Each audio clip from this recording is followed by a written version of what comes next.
ಸಮುದಾಯ, ಯುವ ಸಮುದಾಯ ಸೇರಿದಂತೆ ಅನೇಕ ಪ್ರಗತಿಪರ ಚಿಂತಕರು, ಸಂಘಟನೆಗಳ ಸಾಕಷ್ಟು ದೊಡ್ಡ ಹೋರಾಟ ಮಾಡಿದರು. ಇಡೀ ದೇಶಾದ್ಯಂತ ನೀಟ್ ಪ್ರಶ್ನೆ ಪತ್ರಿಕೆ ಸೋರಿಕೆಯಾಗಿ ಸಾಕಷ್ಟು ಹಗರಣಗಳಾಯಿತು.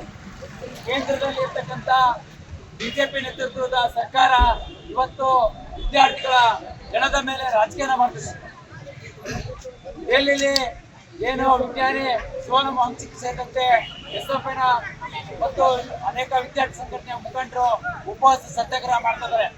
ಇವತ್ತು ನ್ಯಾಯ ಕೇಳ್ತಕ್ಕಂಥ ವಿದ್ಯಾರ್ಥಿಗಳ ಮೇಲೆ ಕೇಂದ್ರ ಸರ್ಕಾರ ಮಿಲಿಟರಿ, ಆರ್ಮಿ, ಪೊಲೀಸ್ ಇಲಾಖೆ ಬಳಕೆ ಮಾಡಿಕೊಂಡು ಲಾಠಿ ಚಾರ್ಜ್ ಮಾಡಿದೆ. ಈ ಘಟನೆಯನ್ನು ಖಂಡಿಸಿ ಎಸ್ಆರ್ಕೆ ಸಂಘಟನೆ, ಡಿವೈಎಫ್ ಸಂಘಟನೆ ಇವತ್ತು ದೊಡ್ಡ ಪ್ರಮಾಣದ ಹೋರಾಟ ಮಾಡಿ ಸಚಿವ ರಾಜೀನಾಮೆ ಕೊಡಲೇಬೇಕು, ಬೇಕೇ ಬೇಕು, ಬೇಕೇ ಬೇಕು, ಜಿಂದಾಬಾದ್ ಜಿಂದಾಬಾದ್, ಜಿಂದಾಬಾದ್ ಜಿಂದಾಬಾದ್. ಆತ್ಮಹತ್ಯೆ ಮಾಡಿಕೊಂಡ ವಿದ್ಯಾರ್ಥಿಗಳ ಕುಟುಂಬಕ್ಕೆ 5 ಕೋಟಿ ಪರಿಹಾರ ಕೊಡಲೇಬೇಕು, ಆತ್ಮಹತ್ಯೆ ಮಾಡಿಕೊಂಡ ವಿದ್ಯಾರ್ಥಿಗಳ ಕುಟುಂಬಕ್ಕೆ 5 ಕೋಟಿ ಪರಿಹಾರ ಕೊಡಲೇಬೇಕು,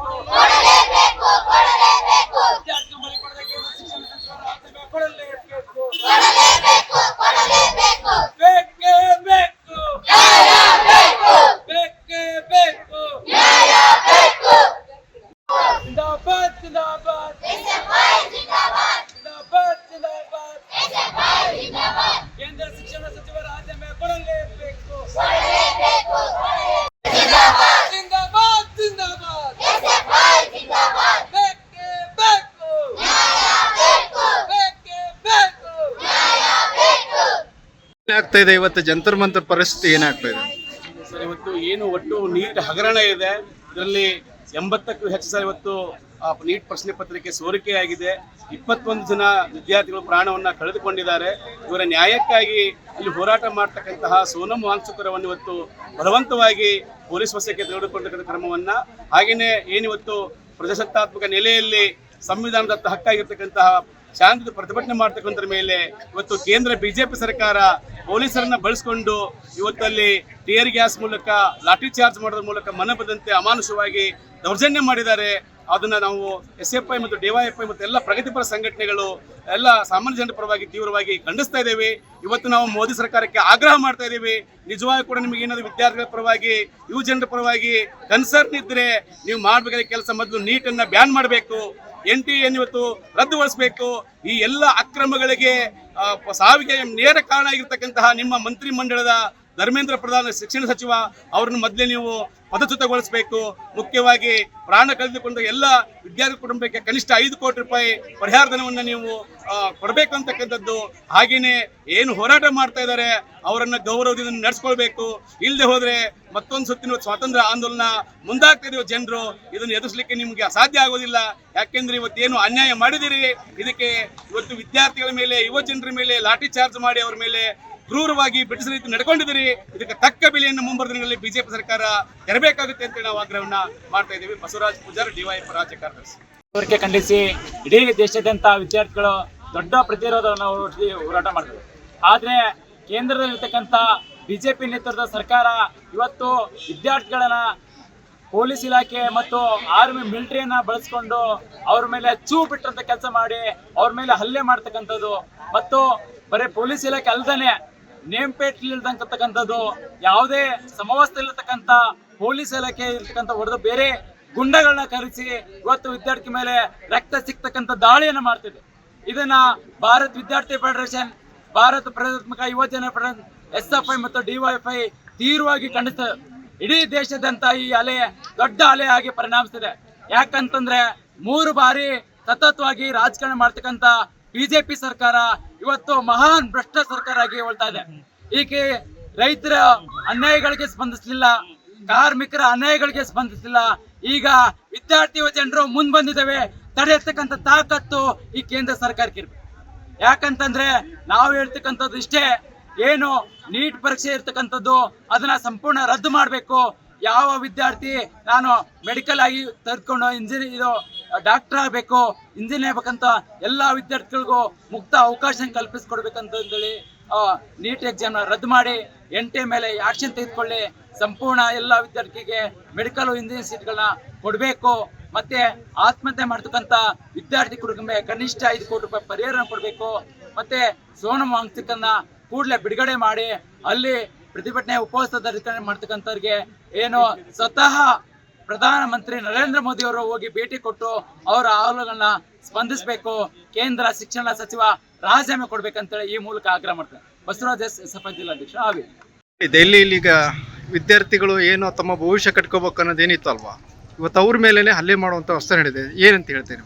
ಆತ್ಮೀಯ ಸಂಗಾತಿಗಳೇ, ಇವತ್ತೇನು ದೆಹಲಿಯಲ್ಲಿ ವಿದ್ಯಾರ್ಥಿಗಳ ಮೇಲೆ ಈ ರೀತಿಯಾದಂಥ ಒಂದು ದಾಳಿ ಮಾಡ್ತಾ ಇದ್ದಾರೆ, ಇದು ಕೇಂದ್ರ ಸರ್ಕಾರ ಮಾಡ್ತಿರ್ತಕ್ಕಂಥ ಅತಿ ತಪ್ಪಾದ ಕ್ರಮ. ಇವತ್ತು ನಮ್ಮ ಭವಿಷ್ಯಕ್ಕಾಗಿ, ನಮ್ಮ ಒಂದು ಮುಂದಿನ ಭವಿಷ್ಯ, ನಮ್ಮ ಕನಸಿಗಾಗಿ ನಾವು ಇವತ್ತು ನಮ್ಮ ಹಕ್ಕನ್ನ ಕೇಳ್ತಾ ಇದ್ದೇವೆ. ಆದ್ರೆ ಕೇಂದ್ರ ಸರ್ಕಾರಗಳು ಯಾರದೋ ಹಿತಾಸಕ್ತಿಗೋಸ್ಕರ, ಯಾರದೋ ವೈಯಕ್ತಿಕ ಬೆಳವಣಿಗೆಗೋಸ್ಕರ ಅಥವಾ ಯಾರದೋ ವೈಯಕ್ತಿಕತೆಗೋಸ್ಕರ ಇವತ್ತು ವಿದ್ಯಾರ್ಥಿಗಳ ಭವಿಷ್ಯದ ಜೊತೆ ಆಟ ಆಡ್ತಾ ಇದೆ. ಇವತ್ತು ನೀಟ್ ಅನ್ನೋ ಪರೀಕ್ಷೆ ಮೆಡಿಕಲ್, MBBS, BMS, BHMS ಹೀಗೆ ವಿವಿಧ ಕೋರ್ಸ್ಗಳಿಗಾಗಿ ಇಡುವಂತ ಎಂಟ್ರೆನ್ಸ್ ಎಕ್ಸಾಮ್. ನಾವು ಕೂಡ ಎಕ್ಸಾಮ್ ಬರ್ದಿದ್ದೀವಿ. ಆದ್ರೆ ನಮ್ಗೆ ಈ ಎಕ್ಸಾಮ್ ಸೋರಿಕೆ ಆಗಿದೆ ಅಂತ ಕೇಳಿದ ತಕ್ಷಣ ತೀರಾ ದೊಡ್ಡ ಆಘಾತ ಆಗಿದೆ.